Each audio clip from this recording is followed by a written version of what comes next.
দেশে জুড়ে রাজনৈতিক লড়াই আরও তীব্র করতে চাইছে কংগ্রেস। দিল্লিতে দলের শীর্ষ নেতৃত্বের বৈঠকে সিদ্ধান্ত হয়েছে কেন্দ্রীয় সরকারের বিরুদ্ধে লাগাতার জনসংযোগ ও প্রতিবাদ কর্মসূচি নেওয়া হবে। পেট্রোল ডিজেলের দাম বৃদ্ধি, বেকারত্ব, প্রশ্নপত্র ফাঁস এবং বিরোধীদের কণ্ঠরোধের অভিযোগকে হাতিয়ার করেই আন্দোলনের পথে নামছে কংগ্রেস। আগামী 2 মাস ধরে বিভিন্ন স্তরে এই কর্মসূচি চলবে বলে জানা গিয়েছে।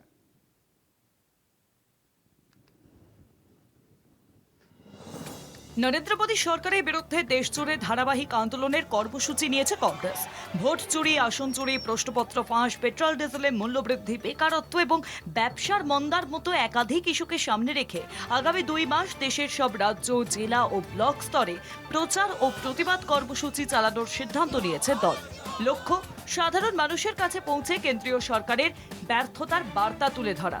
এই কর্মসূচির রূপরেখা চূড়ান্ত করতে বৃহস্পতিবার দিল্লিতে কংগ্রেসের সর্বভারতীয় নেতৃত্বের একটি বিশেষ বৈঠক অনুষ্ঠিত হয়। কংগ্রেসের সভাপতি মল্লিকার্জুন খাড়গের নেতৃত্বে বৈঠকে উপস্থিত ছিলেন রাহুল গান্ধী, প্রিয়াঙ্কা গান্ধী সহ দলের সাধারণ সম্পাদক, বিভিন্ন রাজ্যের দায়িত্বপ্রাপ্ত নেতা এবং প্রদেশ কংগ্রেসের সভাপতিরা।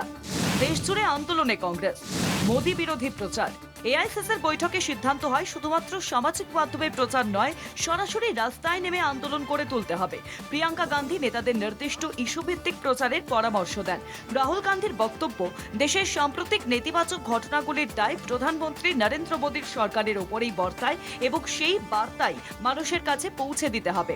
পশ্চিমবঙ্গের রাজনৈতিক পরিস্থিতি নিয়েও পৃথকভাবে খাড়গের সঙ্গে বৈঠক করেন প্রদেশ কংগ্রেসের সভাপতি শুভঙ্কর সরকার। সাম্প্রতিক বিধানসভা উপনির্বাচনে দলের সাফল্যের জন্য তাকে অভিনন্দন জানান কংগ্রেস সভাপতি। জনতার দুয়ারে কংগ্রেস, বিরোধীদের ঐক্যের বার্তা। কংগ্রেসের সাধারণ সম্পাদক জয়রাম রমেশ এবং কেসি বেণুগোপাল মধ্যপ্রদেশের রাজ্যসভার প্রার্থী মীনাক্ষী নটরাজনের মনোনয়ন বাতিলের ঘটনাকে কেন্দ্র করে বিজেপির বিরুদ্ধে তোপ দাগেন।